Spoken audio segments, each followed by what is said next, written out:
इस वक्त मैं रांची में मौजूद हूँ और न्यूज़विन के ज़रिए लगातार प्रोटेस्ट को कवर किया जा रहा है। आपने जंतर मंतर में जो प्रोटेस्ट देखा, उसके बाद उससे प्रेरणा लेकर रांची में ये प्रोटेस्ट चल रहा है, छात्र आंदोलन चल रहा है।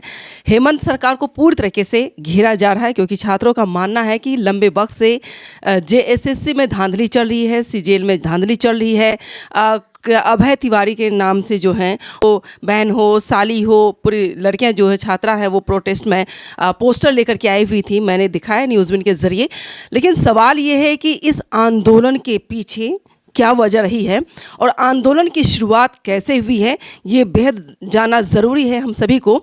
तो जीवन जी ही बताएंगे कि इस आंदोलन की शुरुआत आपने कहाँ से की थी और झारखंड रांची तक ये आंदोलन इतना तेज़ उग्र रूप कैसे ले रहा है। सबसे पहले बहुत बहुत धन्यवाद।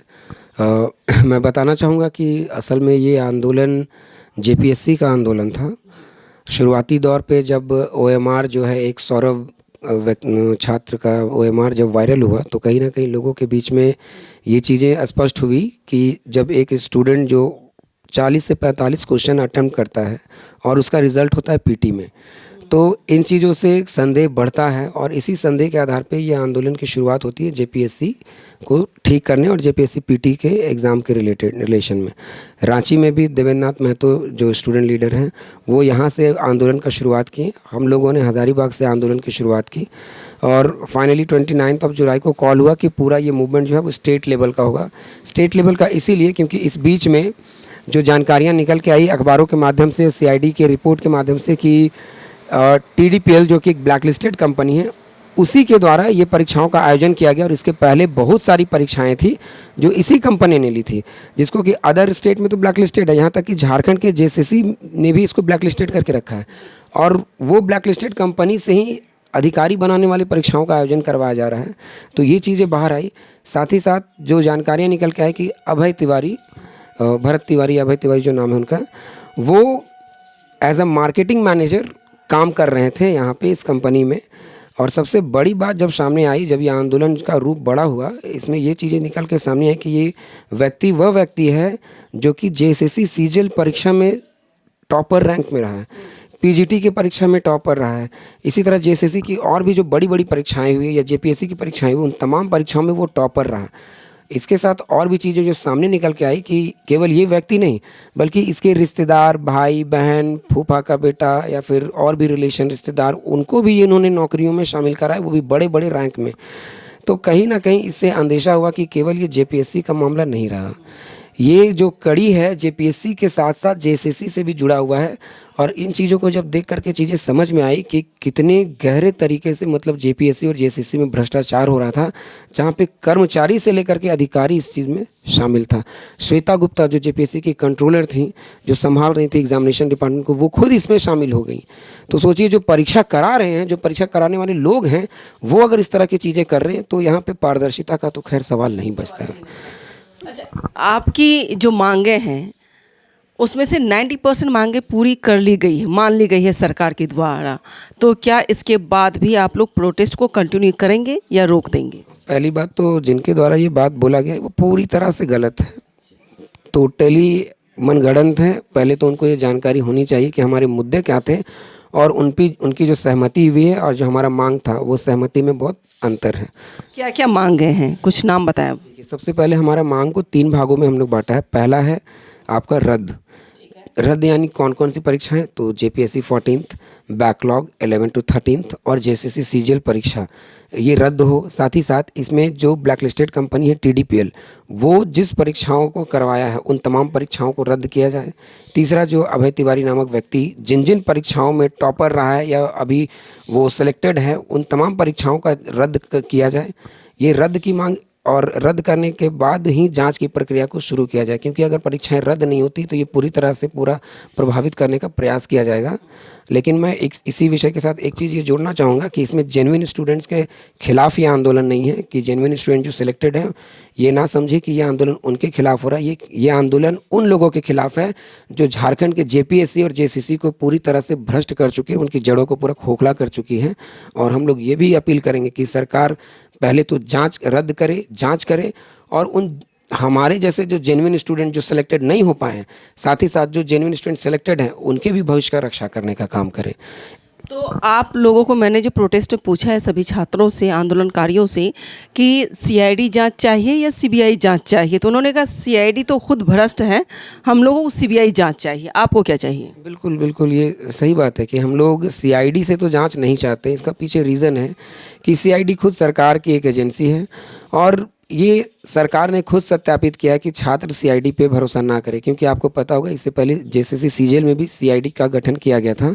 जो पहली कमेटी गठित हुई तो वो जो जांच कर रही थी वो सही डायरेक्शन में काम कर रहा था, चीज़ें परत दर परत खुल के निकल के आ रही थी कि किस तरह के नियामतपुर में, नेपाल में जा कर के लोग ने आंसर्स को रटे हैं और एग्जामिनेशन में बैठ कर के वो गलत तरीके से पास हुए। लेकिन जैसे ही ये जाँच सही तरीके से बड़े लोगों को पकड़ने की तरफ शिकंजा कसने लगा, वो पूरी कमेटी को ही चेंज कर दिया गया और एक नई कमेटी बनाई गई जिसने सरकार और हाईकोर्ट के समक्ष ये रिपोर्ट दिया कि only few questions are leaked, मतलब कुछ क्वेश्चन, जबकि सीआईडी की जो पहली रिपोर्ट थी उसमें 130 से लेके 150 आंसर्स मिले थे जो हुबहू उसी ऑप्शन के साथ जो क्वेश्चन में प्रिंट होकर के आए। मतलब आपको मैं बताना चाहूँगा कि झारखंड में पेपर लीक नहीं हो रहा है, सीधा सीधा आंसर्स को ही लीक कर दिया जा रहा है। आपको पेपर इधर उधर डिस्ट्रीब्यूट होता है तो वो वायरल हो जाता है, आपको नंबर ऑफ क्वेश्चन जो है आएंगे वो आंसर दे दिया गया, आप रट करके एग्जामिनेशन में चले जाइए। तो इस तरह का सेटिंग चल रहा है झारखंड में। तो अभी हेमंत सोरेन सरकार में ही ये सब धांधली हो रही है या इससे पहले भी पेपर लीक हुआ था, ये धांधली हुई थी?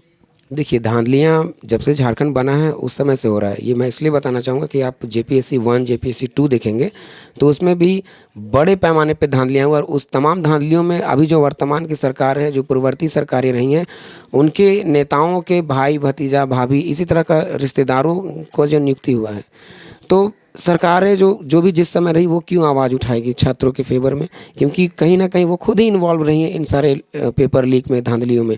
मतलब जो अधिकारी बना रहा है जेपीएससी, वहाँ पे भ्रष्ट अधिकारियों की नियुक्ति करवाया जा रहा है। और देखिए, सीबीआई की जांच उस समय से 2002-3 से चल रहा है, आज तक सीबीआई का जांच का सारा जो लोग हैं वो क्लियर हो चुका है, लेकिन वो भ्रष्ट लोग अभी भी नियुक्ति में काबिज हैं। कल लड़के जो आए थे उन्होंने रेट रखा हुआ था, नौकरी का रेट ये है 1.2 करोड़, 1.5 करोड़, 90 लाख, 40 लाख, 30 लाख, 20 लाख, तो ये रेट फिक्स्ड कर दिया गया है। हाँ, देखिए, सबसे पहली बात तो कोई चीज़ कहीं से तो आती है तभी तो फिक्स होती है। तो ये पूरी तरह से सत्य है कि जैसे वहाँ पे लिखा था डीएसपी बनना है तो 1.2 करोड़ दीजिए, ये स्टूडेंट ने नहीं बनाया, उनको खुद से ये कॉल आया कि भाई आपको अगर डीएसपी बनना है तो आपको 1 करोड़ या इतना देना होगा। अगर आपको पीजीटी का टीचर बनना है, +2 शिक्षक बनना है तो आपको 20 से 26 लाख रुपए दीजिए। हाँ दीजिए, आपको हम पीजीटी टीचर बना देंगे। नंबर आपका क्या है उसे कोई मैटर नहीं है। अगर आपको एएसओ बनना है, सहायक प्रशाखा अधिकारी बनना है तो आपको 30 से 35 लाख देना होगा, तो आपको हम सीधे अपॉइंट करवा देंगे। आपको अगर दारोगा बनना है तो उसके लिए 20 से 25 लाख है। तो ये रेट चार्ट कोई स्टूडेंट खुद बना के नहीं आया, स्टूडेंट्स के पास खुद ऐसे लोगों का कॉल आया है कि हाँ आप हमको ये करवाइए, इतना पैसा दीजिए, हम आपका काम करवा देंगे। तो मेरिट लिस्ट की कोई ज़रूरत यहाँ पर नहीं लगती है, सिर्फ मनी चाहिए। हाँ, और ये देखिए, ट्रांसपेरेंसी इतना यहाँ पे झारखंड में करप्शन है। किसी भी एग्ज़ामिनेशन का जो एग्ज़ाम होता है तो हम जानते हैं कि मैक्सिमम या मिनिमम जो कट ऑफ है जारी होता है, यहाँ पे किसी भी एग्ज़ाम्स का जारी नहीं होता है। आप सिलेक्शन ले लिए, उसके 1-2 साल के बाद जारी होगा, वो भी इस तरीके से कि आपको पता ही नहीं चलेगा कि आपका रियल में रॉ मार्क्स कितना था और आपका नॉर्मलाइज होकर मार्क्स कितना आया है। और साथ ही साथ एक चीज़ और ही बताएं कि जितनी भी वैकेंसियाँ आती है, अगर 100 वैकेंसी आई तो उस परीक्षा का रिजल्ट जो आता है तो वो टोटल रिजल्ट 100 लोगों को ज्वाइन नहीं करवाया जाता है, 80 लोगों को ज्वाइन करवाएगा। आज विधानसभा घेराव है आप लोगों का, अगर आपने, जैसे मैंने पहले भी सवाल पूछा आपसे कि 90% सरकार ने एग्री कर दिया है कि हाँ सहमति बन गई है, आप लोगों से वार्ता हो गई है, अब हम मान लिए हैं, अगर ये बात आपने कही कि नहीं ये पूरी तरीके से झूठ है, गुमराह किया जा रहा है स्टूडेंट को ताकि प्रोटेस्ट को किसी तरह से ब्रेक किया जाए, तो इस घेराव के बाद आपको क्या लगता है कि सरकार डिसीजन लेगी या नहीं लेगी? अगर डिसीजन आपके हित में नहीं है, स्टूडेंट प्रोटेस्ट में नहीं है, तो आप लोग आगे क्या कंटिन्यू करेंगे? सबसे पहले तो मैंने पहले ही बताया कि हम लोग, जिन लोगों ने ये कहा है, जिन मंत्रियों के द्वारा कि 90% से ज़्यादा मुद्दे हैं जो हमारा मान लिया गया, ये पूरी तरह से गलत है। अगर ये होता तो हमारा पहला जो 2 पॉइंट्स है, 2 पॉइंट्स में जो परीक्षाओं रद्द करने का बात है वो रद्द होता है, लेकिन आप देखेंगे कि कोई भी परीक्षा रद्द नहीं की गई है। दूसरी बात है कि आंदोलन आज जो हमारा घिराव है वो पुरजोर तरीके से होगा, पूरे छात्रों की एकता के साथ होगा, अनुशासन से होगा, शांति प्रिय तरीके से होगा। हम लोग पूरी तरीके से ये आंदोलन को शांतिपूर्वक करने जा रहे हैं और पूरे झारखंड के स्टूडेंट्स इसमें यूनाइट होकर के पहुंच रहे हैं। मैं ये बताना चाहूँगा कि अगर सरकार आंदोलन की ताकत को नहीं समझ रही है तो वो गलत समझ रही है। हमारा ताकत इतना है कि अभी अगर ये आंदोलन हम लोग पिछले जो 15-20 दिनों से चला रहे हैं, आज के बाद भी अगर सकारात्मक पहल नहीं होती है जो हमारी मांग है, तो ये आंदोलन ऐसा नहीं कि ख़त्म हो जाएगा। हमारी कमेटी फिर से तय करेगी आंदोलन को आगे कंटिन्यू करने का। ये आंदोलन ख़त्म नहीं होगा क्योंकि इस बार हम लोग परीक्षा, किसी विशेष परीक्षा के लिए नहीं आए हैं, हम लोग टोटल चेंज के लिए आए हैं जो कि जेपीएससी और जेएसएससी में है। ठीक है, आपने जंतर मंतर का प्रोटेस्ट देखा और आप यहाँ भी देख रहे हैं झारखंड में भी, दोनों में क्या डिफरेंस लग रहा है? देखिए, डिफरेंस से पहले तो मैं ये बताना चाहूँगा कि चीज़ें कॉमन क्या है। सबसे पहली बात कॉमन ये है कि जंतर मंतर के मूवमेंट ने छात्रों को एक ऊर्जा दी है और इस ऊर्जा को इस तरह से छात्रों ने समझा कि जब केंद्र की सरकार जो कहती थी कि हमारे सरकार में इस्तीफे नहीं होते हैं, उस सरकार को छात्रों की ताकत ने इस्तीफे देने पे मजबूर कर दिए। तो राज्य की सरकार में भी हम लोग जो चीज़ें नहीं सोच रहे हैं, जो यूथ के अंदर में जो ये भरोसा जागा है कि हम लोग यहाँ भी कुछ कर सकते हैं, तो वो हम लोग करके भी दिखाएंगे। दूसरी बात जो अंतर की बात है, अंतर केवल यही है कि वो दिल्ली का प्रोटेस्ट था, दिल्ली का कल्चर, रहन सहन, वहाँ के लोगों का अप्रोच, चीज़ों को देखने का नज़रिया वो अलग था। हम झारखंड के छात्र हैं, झारखंड के छात्र बहुत ज़्यादा हम लोग अग्रेसिव नहीं होते हैं, बहुत ज़्यादा हम लोग प्रयास करते हैं कि आसानी से प्रेम पूर्वक हर चीज़ों को टैकल करने का कोशिश करते हैं और हम लोग ये वही चीज़ यहाँ भी कर रहे हैं। तो इससे हम ये कॉम्प्रोमाइज़ नहीं कर सकते हैं कि वो आंदोलन ख़राब था, ये हमारा आंदोलन अच्छा है। दोनों आंदोलन का अपना एक सिचुएशनल बेस्ड अपना विशेषता है और वो चीज़ें अपने अपने जगह पे बिल्कुल सही है। बिल्कुल सही है जी। तो अब आंदोलन ख़त्म नहीं होगी, लेकिन हो सकता है कि एक नई शुरुआत हो। अब नई शुरुआत इसलिए क्योंकि झारखंड के 26 साल में लड़ाइयाँ तो बहुत लड़ी गई, लेकिन ये ऐसा पहली बार है कि स्टूडेंट मूवमेंट को लीडर जो हैं वो स्टूडेंट खुद हैं। नहीं तो इससे पहले हर पॉलिटिकल पार्टीज़ के बैकग्राउंड में या उनके बैनर के तले आंदोलन होता था। और इस बार का आंदोलन इसलिए भी हिस्टोरिकल है क्योंकि इस बार हम लोगों ने तमाम राजनीतिक दलों का प्रत्यक्ष भागीदारी यहाँ पे स्वीकार नहीं किया है और तमाम छात्र ये समझ चुके हैं कि राजनीतिक दलों के दलदल में अगर हम लोग रहेंगे, क्योंकि हर दल जो है इस करप्शन में शामिल रहा है, तो जो खुद करप्शन में शामिल है वो आपकी आवाज़ क्यों उठाएंगे। इसीलिए झारखंड के छात्र नौजवान इस बार जागरूक हो चुके हैं, जंतर मंतर के आंदोलन से ये सीख ले चुके हैं कि अगर आपकी समस्या, आपकी लड़ाई है तो लड़ना भी आपको पड़ेगा, क्योंकि लड़ाई व्यक्ति से नहीं है, व्यक्ति लड़ाई, हमारा लड़ाई जो है वो सिस्टम से होने जा रहा है। देखिए, जीवन जी यही क्लियर कर पा रहे हैं कि आज जो विधानसभा का घेराव होना है, हज़ारों की संख्या में सिर्फ झारखंड वासी या झारखंड के छात्र नहीं होंगे, बिहार से हैं, मध्य प्रदेश से हैं, राजस्थान से हैं, गुजरात से हैं, महाराष्ट्र से हैं, पुणे से हैं, बंगाल से हैं, तमाम राज्यों से, मैक्सिमम राज्यों से यहाँ छात्र पहुँच रहे हैं। ट्रक से, बस से, जहाँ भी रोका जा रहा है उसको छोड़कर कोई और कनेक्टिविटी से लोग यहाँ पहुँचेंगे, प्रोटेस्ट करेंगे। लेकिन अब ये देखना होगा, ये 26 साल में पहली बार ऐसा छात्र आंदोलन होगा जो ऐतिहासिक रूप लेगा और ये भी कहा जा सकता है कि आज का आंदोलन ये फैसला देगा, ये तय करेगा कि सरकार के लिए स्टूडेंट क्या करेंगे, क्या होने वाला है। क्योंकि छात्र अपनी मांगों को पूरी करवाने के लिए सिस्टम से लड़ रहे हैं, सरकारी तंत्र से लड़ रहे हैं, क्योंकि वह भ्रष्टाचार मुक्त हो जाए झारखंड, इसकी पूरी जिम्मेदारी इन लोगों ने ली है। और इस जनरेशन ने आगे आने वाले जनरेशन को एक सीख देने के लिए कि लड़ाई ऐसे लड़ी जाती है, शांतिपूर्ण तरीके से आंदोलन कर रहे हैं। लेकिन ये भी इनपुट मुझे मिल पा रही है, मैं जीवन जी के बारे में नहीं बताऊँगी, मैं एक पत्रकार होने के नाते बताऊँगी कि हो सकता है इसमें गड़बड़ियाँ हो, बाहर से भी लोग आए, बदमाशी करे, गिट्टा, ईंटी, पत्थर कुछ भी फेंक सकते हैं, बदमाशी कर सकते हैं।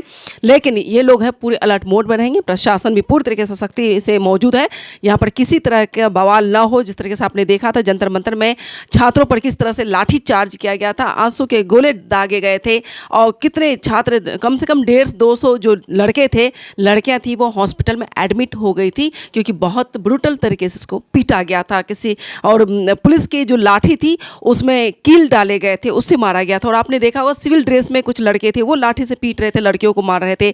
आपने वहाँ स्लीपर पहन करके लड़के वहाँ पहुँचे थे जिसके पास वर्दी नहीं थी, ना नेम प्लेट था, कुछ नहीं था, तो वो आज इस प्रोटेस्ट में देखने को मिलेगा कि यहाँ शांतिपूर्ण हो, लेकिन कुछ कहा नहीं जा सकता। हो सकता है कहीं कहीं बदमाशी भी हो, लेकिन ये लोग पूरी तरीके से जो है, इनकी कमेटी पूरी तरीके से अलर्ट मोड पर फिलहाल है।